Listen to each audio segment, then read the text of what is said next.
Beijing has been urged to set a clear definition and scope for its enforcement of data security and transfer laws, as it is vital for the operation of foreign businesses as well as China's innovation strategy, the British Chamber of Commerce in China said on November 23. China has recently elevated its requirements concerning data, particularly additional assessment requirements for cross-border transfers, with the introduction of laws on data safety and the protection of personal information in the past 3 months. Having introduced a cybersecurity law in 2017, the Cyberspace Administration of China also released draft measures on security assessments for cross-border data transfers last month. Uncertainty over cybersecurity and data protection requirements consistently feature as two of the most significant concerns voiced by British companies operating in China. Julian McCormack, chair of the Commerce Chamber, wrote in the 26-page Cross-Border Data and Innovation Report. This is most notable when it comes to cross-border data transfers. China's data security law requires the protection of important data, but it also adds a requirement to protect core data. That data is described as information involving national and economic security, people's welfare, or an important public interest. Companies that transfer core data overseas without proper approval from Beijing will face a penalty of up to 10 million yuan, RM 6.57 mil, and could be forced to shut down. Fines for companies that hand over important data to a foreign judiciary or law enforcement agency without prior approval were raised to 5 million yuan, RM 3.28 mil. The Personal Information Protection Law, meanwhile, is one of the world's toughest on personal data security and makes it harder and more expensive for technology firms in China to access and use consumer information. Amid a push by authorities to enforce strict provisions dictating how companies store, protect and share data, last week during a top-level Politburo meeting chaired by President Xi Jinping, data and cybersecurity were highlighted as a key issue and placed high on the 2021-25 National Security Plan.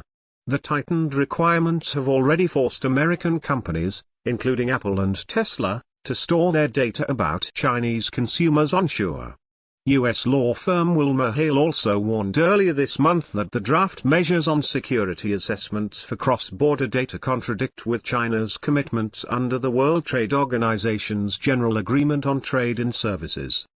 The draft measures could also hinder China's bids to join the Comprehensive and Progressive Agreement for Trans-Pacific Partnership and the Digital Economy Partnership Agreement, both of which contain sections covering digital trade. The biases against overseas transfer and the procedure and length of government review may prove to be burdensome, WilmerHale said. The British Chamber of Commerce in China report also indicated that several questions remain unanswered for the foreign business community in China, including the type of data that is considered important data, which companies are classified as critical information infrastructure operators, and the thresholds for cross-border security assessment.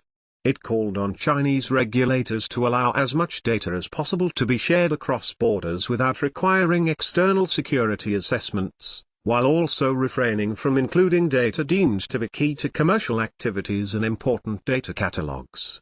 Data are as vital as air for businesses, especially when it comes to research and development, the report said.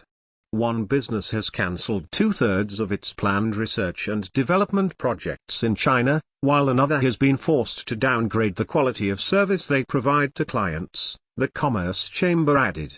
China should allow cities to provide broad approved lists of data that can be transferred across borders in any regional pilot zones, and remove external security assessments when companies share data with sister offices, parent companies or subsidiaries, the Chamber advised. Also, the lead time for external security assessments should be lowered to less than 20 working days, from the current requirement of 40-50 days. China has stepped up its bid to woo foreign firms, and in his first virtual meeting with U.S. President Joe Biden last week, Xi promised easier access for employees of American businesses to travel to China. In a meeting last week, Vice Premier Liu He also assured Ben Keswick, executive chairman of Jardine Matheson, that China is promoting a high level of opening up and is committed to providing a fair and competitive market environment for foreign-funded enterprises. "We'll treat enterprises of all ownership types equally," Liu said, in his first publicly reported face-to-face meeting with a foreign business dignitary in over 2 years. South China Morning Post.